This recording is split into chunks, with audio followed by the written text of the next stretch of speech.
perder é a revelia. Tá? Revelia que está prevista no artigo 344 do CPC. Da revelia, artigo 344, vejamos. Tá aí, revelia. Se o réu não contestar a ação, eu tinha falado mais cedo com vocês, a revelia é a ausência de contestação. E o legislador é claro nesse sentido. Se o réu não contestar a ação, será considerado revel. Então, revelia, ausência de contestação. Mas o que gera a revelia? A revelia gera alguns efeitos. O primeiro dos efeitos é o efeito material da revelia, também chamado de efeito principal da revelia, que é a presunção de veracidade dos fatos alegados pelo autor. Continua o dispositivo lá. E presumir-se-ão, é o código da mesóclise, presumir-se-ão verdadeiras as alegações de fato formuladas pelo autor. Vamos lá, vamos devagar. Nem podemos ir tão devagar, mas vamos separar aqui as ideias. Vejam bem. Revelia, meus amigos, é ausência de contestação, ausência de defesa. Recordem-se, por favor, os senhores, que nós falamos do vínculo que tem da revelia com o ônus da impugnação especificada. O ônus da impugnação especificada, artigo 341, se dá quando tem contestação. Pois se tem contestação, não tem revelia. E são autoexcludentes. Mas mesmo havendo contestação, se o réu não impugnar especificadamente os fatos apresentados pelo autor, vai se presumir verdadeiro aquilo que o réu não impugnou. Isso é o ônus da impugnação especificada. Então, se o autor apresenta 3 fatos e o réu contesta, mas impugna só o fato 1, significa que os fatos 2 e 3 serão considerados presumivelmente verdadeiros. Mas não tem revelia. Porque revelia não é sinônimo de presunção de veracidade. São coisas distintas. Revelia é o que? Presunção de veracidade é o que decorre desse fenômeno. Então, a revelia tem como conceito a ausência de contestação. A ausência de contestação pode resultar em 2 efeitos. Um efeito de ordem material e um efeito de ordem processual. Só que o efeito processual, que é o julgamento antecipado do mérito, ele decorre do efeito material. Então nós só poderemos cogitar de efeito processual em havendo efeito material. Daí que se chama o efeito material como sendo o efeito principal da revelia. Tudo gira em torno, portanto, a gente saber se vai ter a presunção de veracidade. Só cuidado com uma coisa.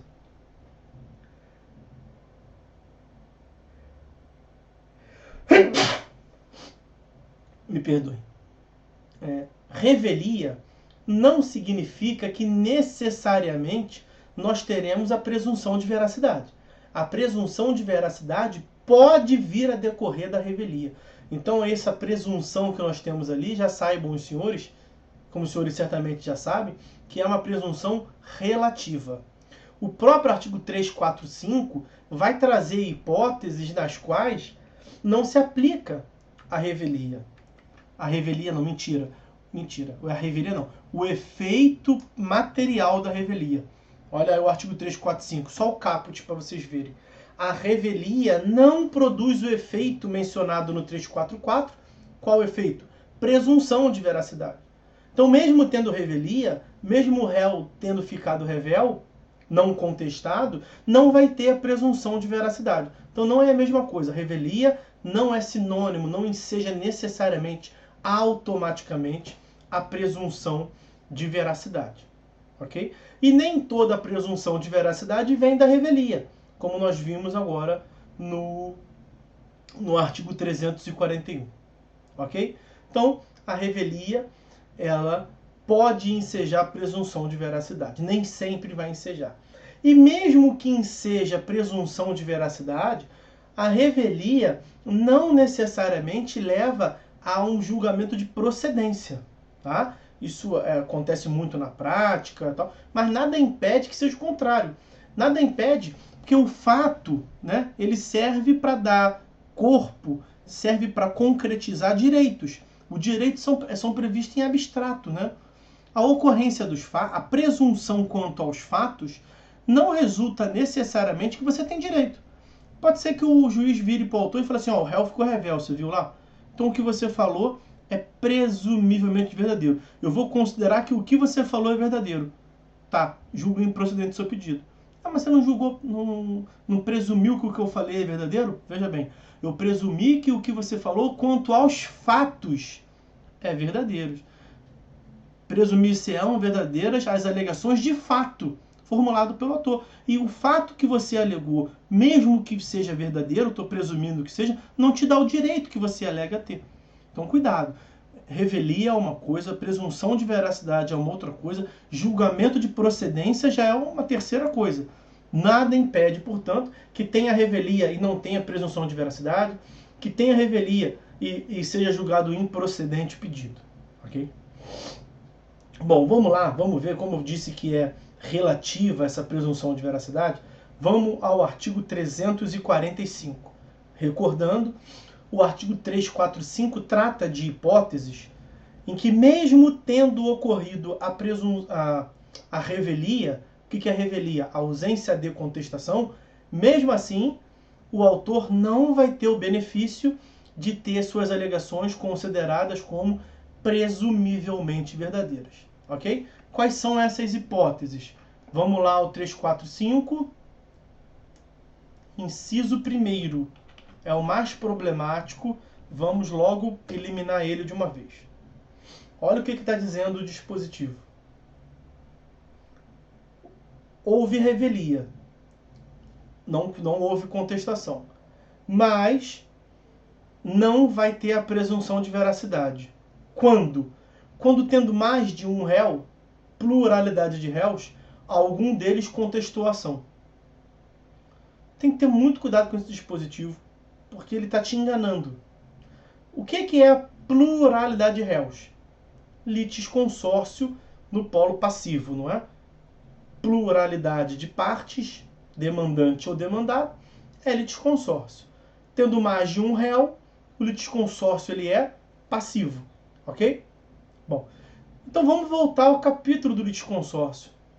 E aí, vejam, para conseguir entender bem o que eu estou querendo dizer, vejam que se encontra... Eu estou com esse... 117, botei 317. 117. Como é que se dá o tratamento dos litisconsórcios? Vou botar aqui, litisconsórcio. Como é que se dá o tratamento do litisconsórcio? Prepondera a ideia, meus amigos, da independência entre os litisconsortes. Os litisconsortes serão considerados em suas relações com a parte adversa. Então imagina lá, um autor, dois réus.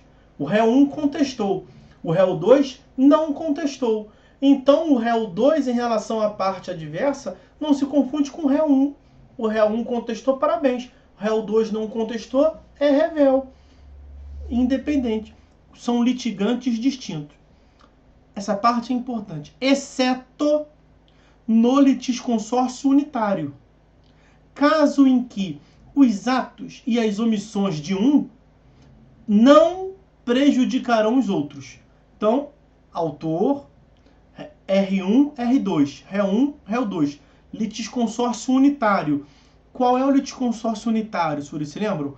Quando o julgamento deve ser uniforme para ambas as partes. Não é isso? 116. Quando o julgamento tem que ser uniforme para ambas as partes.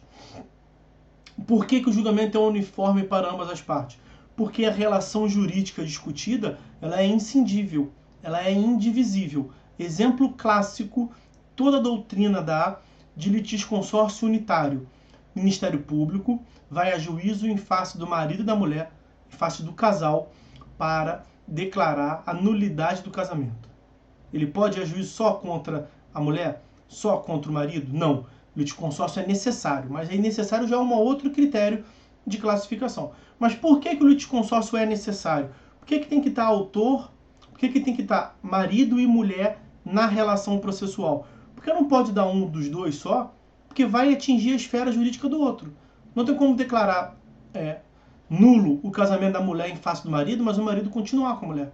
É possível. Então os dois têm que estar no processo e o julgamento por parte do juiz vai ser uniforme. O juiz vai julgar se o casamento é válido ou inválido. E o casamento, eu já vi que eu estou sabendo que o direito de família evolui, né? Tem várias espécies de casamento, inclusive casamento com mais de uma pessoa, os senhores, né? Todos nós sabemos disso, mas casamento sem outra parte eu não conheço, né? Então ninguém pode ser casado consigo mesmo. O casamento depende, portanto, pelo menos de uma outra figura, de um outro sujeito. Então quando o juiz invalida ou mantém o casamento, ele está, na verdade, proferindo uma decisão que vai respingar em duas pessoas. Esse é o litisconsórcio unitário, quando o julgamento vai ser uniforme, único para os envolvidos, ok? Vamos voltar para o nosso exemplo. A mulher contestou e o marido ficou revel. Por que o marido ficou revel? Porque ele não contestou. O ato, vamos voltar ao dispositivo, ó. Caso em que os atos e as omissões de um não prejudicarão os outros. Então o marido não contestou, ele é revel. A revelia dele vai ser expandida para a mulher? Não, não faria sentido, não faz sentido e não é o que acontece. Não se expande, porque o ato dele não vai prejudicar a mulher. Se ele ofender o promotor, se ele xingar o juiz, quem vai levar multa? O casal ou só ele? Só ele. Porque o que prejudica um não prejudica o outro, ok? Agora, olha a parte final. Mas os poderão beneficiar. Aí, ó. Ele não contestou, mas a mulher contestou. Em geral, a contestação dela aproveita ele? Em geral, a contestação de um aproveita o do outro? Não, em geral não, cada um por si. Mas sendo litisconsórcio unitário, a própria lei está dizendo isso. Porque, veja, se o litisconsórcio é unitário, é porque a relação jurídica é indivisível. Como é que o juiz vai presumir verdadeira nulidade? A veracidade do que o Ministério Público está falando. Então vai presumir que é nulo o casamento. O Ministério Público está falando que eles são irmãos. Sei lá, eles são qualquer tipo de parentesco que gera nulidade. Como é que o juiz vai presumir que eles são realmente irmãos se a outra parte contestou? Não tem como presumir, é o mesmo fato. O fato é um só. Não pode presumir um fato de uma maneira para um e de outra maneira para o outro. Então, com base nessa característica, a lei exclui a presunção de veracidade. Mas perceba, você tem que acumular o 345, inciso 1º, com o 117. Porque o que é certeza absoluta é que o litisconsórcio unitário gera esta consequência. Isso aqui é consenso, não tem como fugir disso. Mas o 345 tem uma previsão bem mais extensa. Olha o inciso 1º. Quando, havendo litisconsórcio passivo, pluralidade de réus, algum deles contestar a ação. Então o inciso 1º não se resume ao litisconsórcio unitário. Como que prevalece em sede doutrinária a interpretação? A interpretação é o seguinte: pode até beneficiar o ato de um, a contestação de um, ao réu que ficou revel. Não apenas no litisconsórcio unitário, mas desde que o fato seja comum. O fato impugnado pelo R1 aproveite ao R2. Porque o que justifica a presunção de veracidade, ou seja, uma decorrência da presunção de veracidade, nós veremos é o artigo 374. 374, inciso 4º. Não vai precisar produzir prova. Como não vai precisar produzir prova, o juiz vai julgar, pode julgar de modo antecipado. Mas como é que ele vai julgar de modo antecipado, presumindo que o mesmo fato que abrange as duas partes é presumivelmente verdadeiro para um e depois ele julga improcedente em relação... O autor ganha então do R2 e perde para o R1, sendo o mesmo fato. mesmo que não seja litisconsórcio unitário. Então prevalece esse doutrinário o seguinte, uma leitura meio que combinada, uma interpretação no meio do caminho entre o 117, parte final, e o 345, inciso 1º. Porque no 117 é só no litisconsórcio unitário. No inciso 1º do 345, dá a impressão que é qualquer litisconsórcio. Então a doutrina diz assim, não, nenhum nem outro. Pode ser nos outros litisconsórcios que não o unitário, desde que seja o mesmo fundamento do litisconsórcio unitário, desde que o fato seja um só e aproveite aos dois. Ok? Mesmo que não seja uma relação incidível, mesmo que não seja litisconsórcio unitário. De modo que, dito de uma outra forma, para uma outra lente, se o réu que imagine a situação, o consumidor foi a juízo em face do fornecedor e em face do produtor. O consumidor foi a juízo em face da Samsung e da Casa Bahia. Aí, a Samsung contestou. A Samsung falou assim, olha, não estou nem dizendo que não teve... Porque isso acontece muito, né? Eu não estou nem dizendo que não teve falha no produto, porque às vezes está tão provado que não tem como fugir, né? Mas é o seguinte, a falha aí, eu não tenho que ser condenado não. Porque não tem falha nenhuma na produção. Houve uma falha no armazenamento. Então quem tem que ser condenado é a outra empresa ré. Ela contestou. E aí a Casa Bahia não contestou. Como é que vai aproveitar isso? Como é que a contestação da Samsung, que tenta empurrar para as Casas Bahia, que atribui a responsabilidade para as Casas Bahia, fala assim, eu não quero que o réu, a Samsung dizendo, eu não quero que o autor perca não, excelência. Ele tem que ganhar, mas tem que ganhar da outra parte, não de mim. Então eu quero que julgue improcedente contra a Samsung, mas eu quero que ele ganhe da Casa Bahia, porque houve uma falha de armazenamento no depósito da outra ré. Como é que a contestação dela vai aproveitar a outra? Aí nesse caso é uma incompatibilidade. Aí não aproveitaria, tá? Então percebam isso. A forma como se interpreta o 345, inciso 1º, não é literal. Muito cuidado com isso, tá? As outras são mais simples um pouco. Segunda hipótese, em que nós não teremos a presunção de veracidade quando o litígio versar sobre direito indisponível. Essa é a justificativa, inclusive, para quando a Fazenda Pública come mosca, quando a Fazenda Pública não contesta em juízo, nós não teremos a presunção de veracidade. Vai ter que passar para a próxima fase de instrução probatória. Por quê? Porque o interesse público ele é indisponível, né? É uma superioridade do interesse público. Só para não ficar na Fazenda, não achar que tudo envolve a Fazenda, por exemplo, uma questão de paternidade. O estágio que nós temos avançado agora da ciência. Você vai declarar que o réu é pai do autor só porque o réu não contestou? Você vai presumir que o réu é pai do autor? Olha a importância de se declarar a paternidade. Eu não estou nem aqui preocupado com a questão patrimonial, não, tá? Porque na questão patrimonial nós podemos ter uma repercussão realmente decorrente da omissão do réu. Eu estou falando mais do aspecto existencial. Como é que você vai declarar que alguém é pai de outrem com base em mera presunção? É um direito indisponível de estado de pessoa, tá?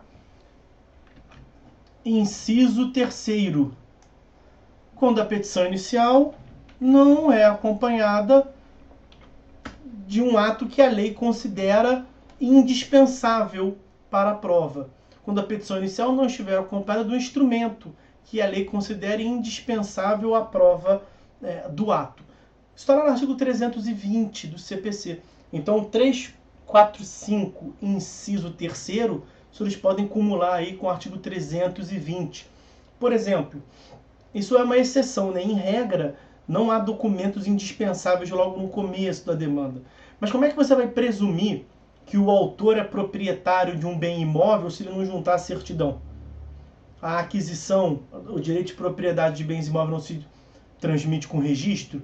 O juiz não vai presumir um negócio desse, ele vai ter que demonstrar a certidão. Como é que o juiz vai presumir?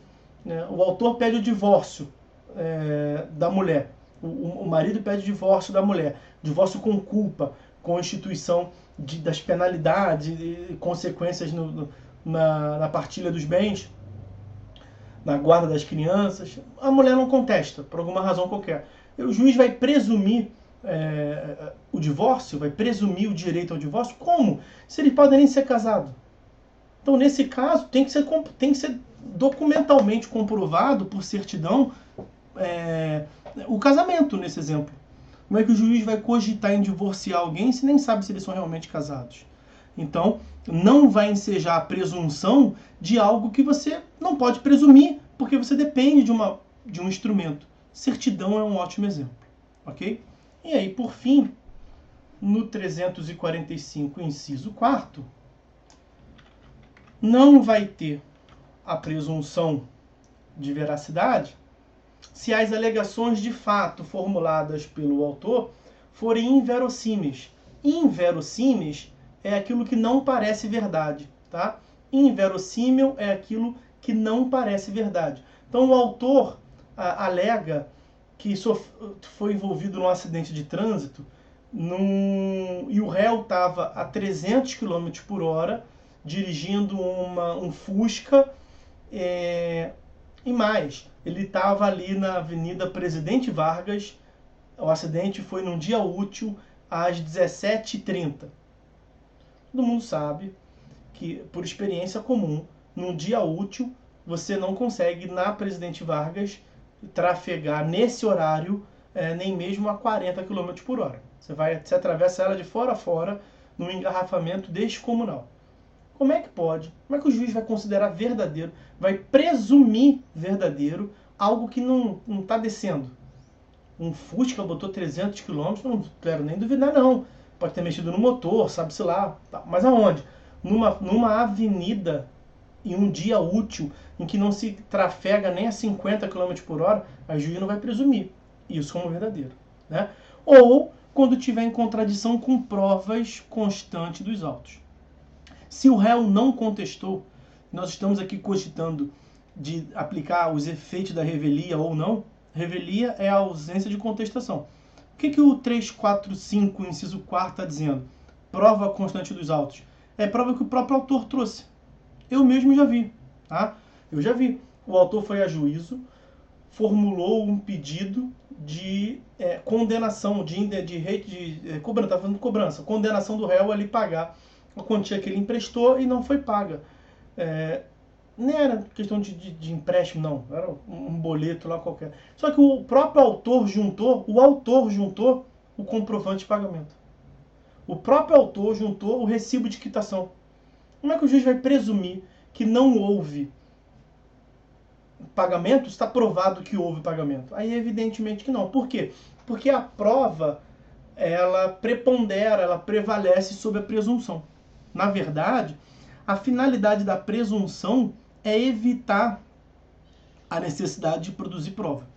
Isso os senhores encontrarão no artigo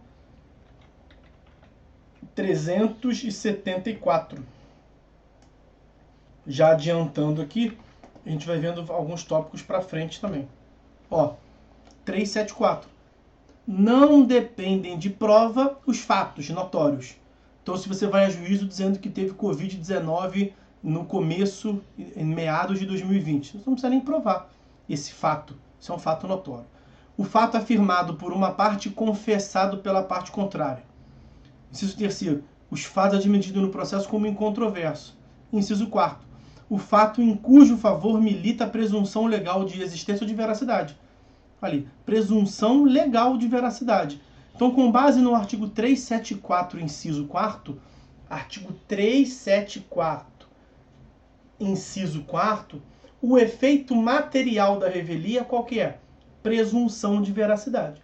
Decorre da presunção de veracidade a desnecessidade de produzir prova. Agora percebam bem. Vejam só.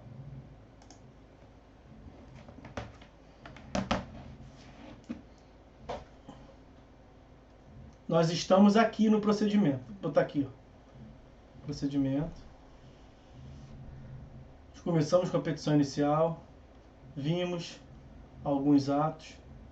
Audiência de conciliação, mediação.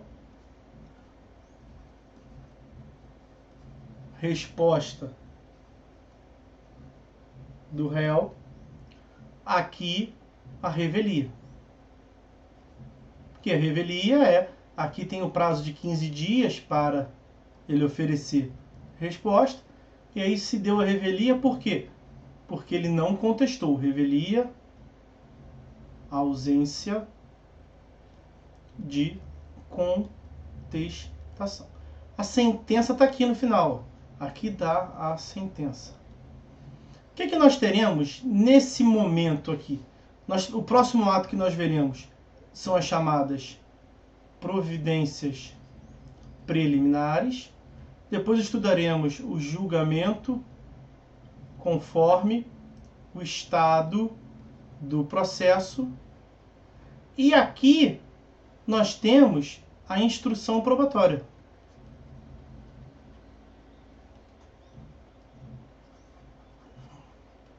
Instrução probatória. O que nós vimos? O que é a cognição? Nós falamos sobre isso. Cognição é a junção de alegações e provas. As provas incidem sobre as alegações. As alegações têm que ser provadas, ok? Só que vai ser alegações e provas ou presunções. Porque quando incide presunção, você pode dispensar prova. Olha como é que o 374 diz exatamente isso. Mais precisamente, o 374, inciso 4º. Se tiver presunção, não precisa de prova. Aonde que nós temos as alegações no processo? Ó, petição inicial. Ó, emenda da petição inicial. Ó, resposta do réu. Momento para as alegações. Alegações. E as provas? Onde é que nós teremos provas? Pode ter prova na petição inicial, né? A prova documental já vem direto com a petição inicial. A prova documental já vem com a contestação. E as outras modalidades de prova? É aqui que nós teremos a instrução probatória. A instrução probatória se dedica, portanto, à produção de provas. Mas se o 374, inciso 4º, está dizendo que não precisa produzir prova, não precisa. Por quê? Porque incidiu presunção. Percebam, nós já temos cognição. Nós estamos nesse momento aqui. Nós estamos aqui, ó. Nós estamos na revelia. Na revelia, olha para trás, já teve alegação? Já teve alegação do réu, do autor na petição inicial. Não teve alegação do réu na contestação, mas é problema dele. O sistema permitiu que ele tivesse alegado. Ele não alegou porque não quis. Então a revelia olhou para trás, teve alegação. Olhou para frente, vai precisar de prova? Vai precisar de prova? Não vai. Não vai ser necessário produzir prova. Por quê? Porque o 374, inciso 4º, 374, inciso 4º, dispensa. Ele afirma, não depende de prova o fato a cujo favor milita a presunção. Então, se nós já temos alegações, se nós já temos presunção, nós já temos cognição. Então, aquilo que o juiz faria nesse momento final, ele já pode fazer antecipadamente. Percebam, portanto, nós veremos, vou sair dessa tela, o 355, inciso 2º, é o julgamento antecipado do mérito, que é o efeito processual,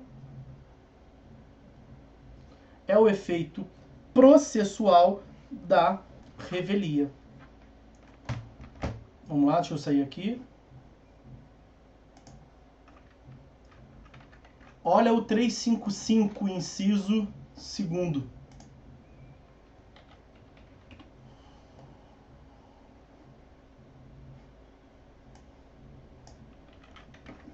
Estou botando aí para vocês. Olha lá. Do julgamento antecipado do mérito.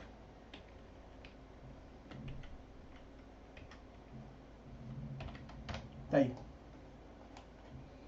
O juiz julgará antecipadamente o pedido, proferindo sentença com resolução do mérito com resolução do mérito. Então é procedência ou improcedência, naturalmente. Quando o réu for revel. O que é revelia? A ausência de contestação. Então, o réu for revel, vírgula, não basta então o réu ser revel. Ele tem que ser revel, vírgula, ocorrer o efeito previsto no 344. Qual é o efeito previsto no 344? A presunção de veracidade. Então tem que ser, não pode ser uma hipótese do 345 para ocorrer o 344. Então teve revelia, teve presunção de veracidade, lembrem-se da tela anterior que eu mostrei para vocês. Cognição, alegações e provas ou presunção. Nesse caso nós teremos alegação e presunção. E não houver requerimento de prova na forma do artigo 349. Vou explicar. Isso aqui é um tópico do próximo item que nós veremos depois desse intervalo, mas já vamos adiantar logo aqui de uma vez. O 346, é o 346?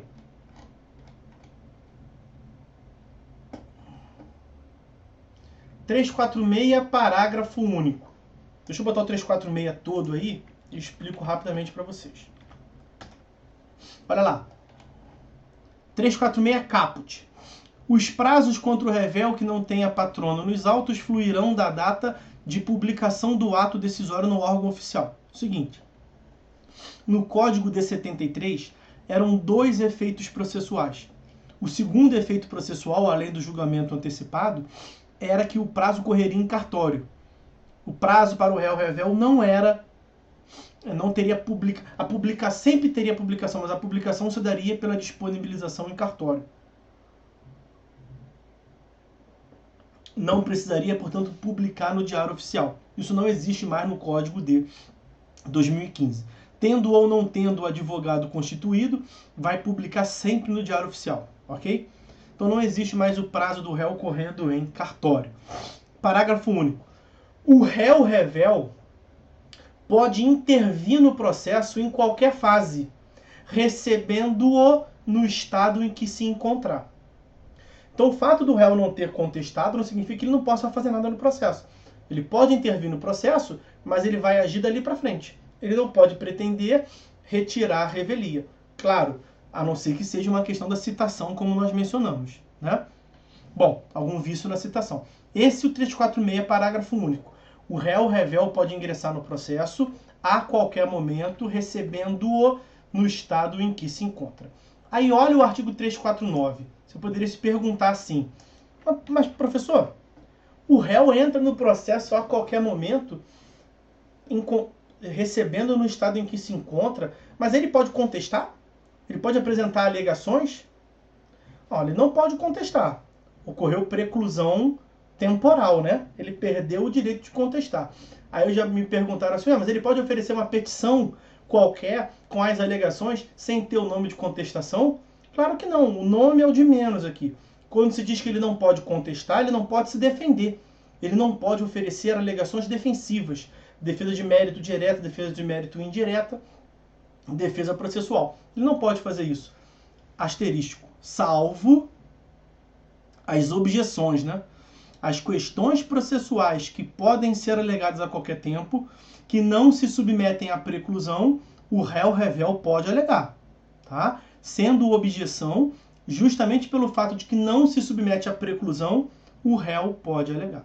Só que independente de existir objeção ou não, questões de ordem pública a ser conhecida ou não, o réu revel, a finalidade do réu revel, quando ele intervém no processo, é do artigo 349. Porque o que eu falei para vocês? Cognição é a junção de alegações e provas. Se ele não pode alegar, ele pode provar. Nada impede que ele prove.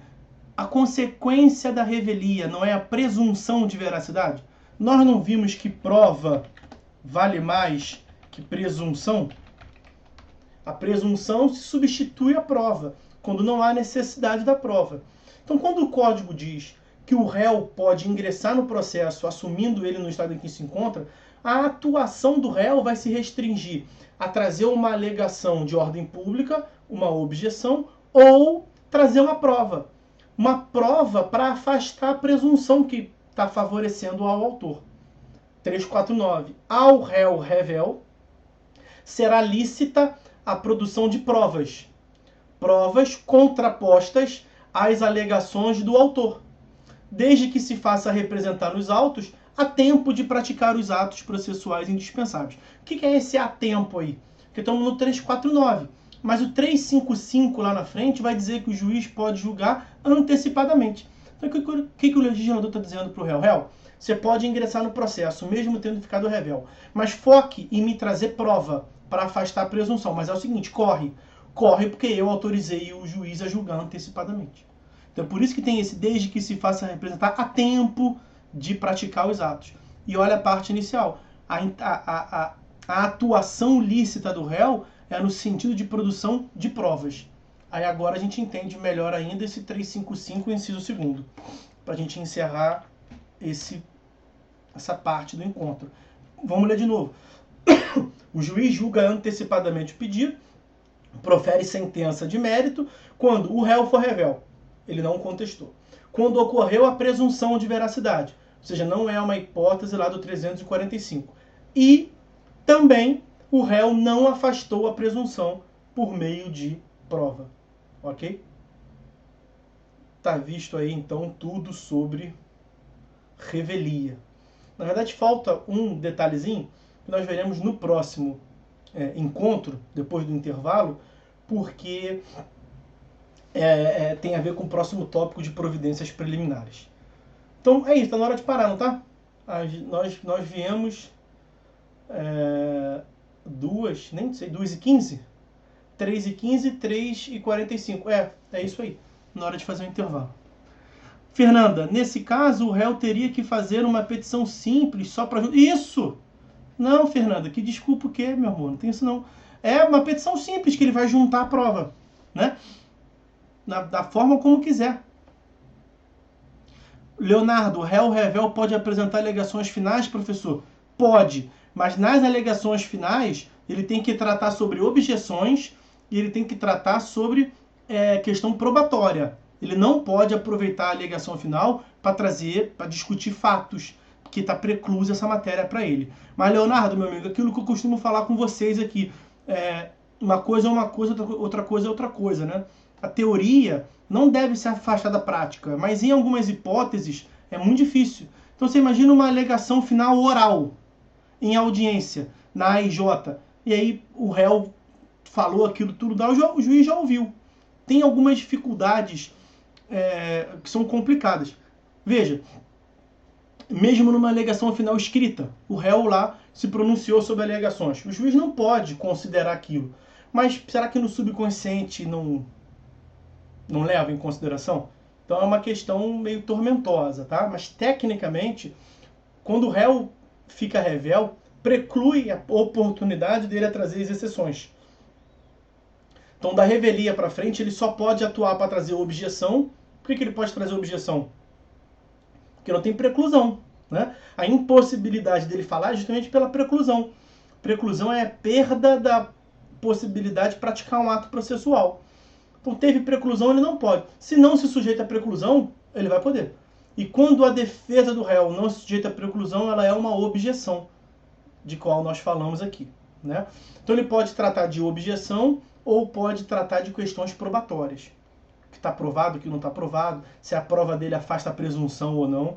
Isso ele pode fazer, ele pode atuar no processo. Ele só não pode pretender contestar. Ok? Beleza, pessoal? Alguma dúvida mais aí, meus amigos? Beleza? Então vamos fazer um intervalo aqui, meia horinha. São 3h45, 4h15 a gente volta então. Beleza? Forte abraço para vocês aí, meus amigos. Até mais, tá?